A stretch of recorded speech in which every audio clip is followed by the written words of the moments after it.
મહીસાગર જિલ્લા પોલીસ વડા દ્વારા હાલ અત્યારે ચૂંટણી પહેલા બદલી કરવામાં આવી છે, તો તેને લઈને બ્રેકિંગ ન્યૂઝ સામે આવી રહ્યા છે। લોકસભા ચૂંટણી પહેલા બદલીઓ કરવામાં આવી રહી છે। લોકસભા ચૂંટણી પહેલા પીએસઆઈ અને પીઆઈની આંતરિક બદલીઓ કરાય છે। તો મહીસાગર જિલ્લામાંથી બ્રેકિંગ ન્યૂઝ સામે આવ્યા છે। હાલ અત્યારે જિલ્લામાં 7 પીઆઈ અને 13 પીએસઆઈની બદલી કરાઈ છે। તો પોલીસ વડા દ્વારા ધરખમ ફેરફાર કરવામાં આવ્યો છે। અહીં આંતરિક બદલીઓને લઈને સમાચાર સામે આવ્યા છે। મહીસાગર જિલ્લા પોલીસ વડા દ્વારા લોકસભા ચૂંટણી પહેલા આંતરિક બદલીઓ કરાય છે। તો જિલ્લામાં 7 પીઆઈ અને 13 પીએસઆઈની બદલી કરાય છે। પોલીસ વડા દ્વારા ધરખમ ફેરફાર કરવામાં આવ્યો છે।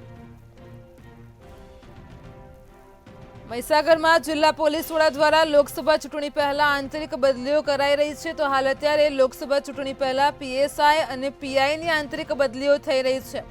હાલ તો પોલીસ વડા દ્વારા ધરખમ ફેરફાર કરવામાં આવ્યો છે, જેમાં મહીસાગર જિલ્લામાં 7 પીઆઈ અને 13 પીએસઆઈની બદલી કરાઈ છે।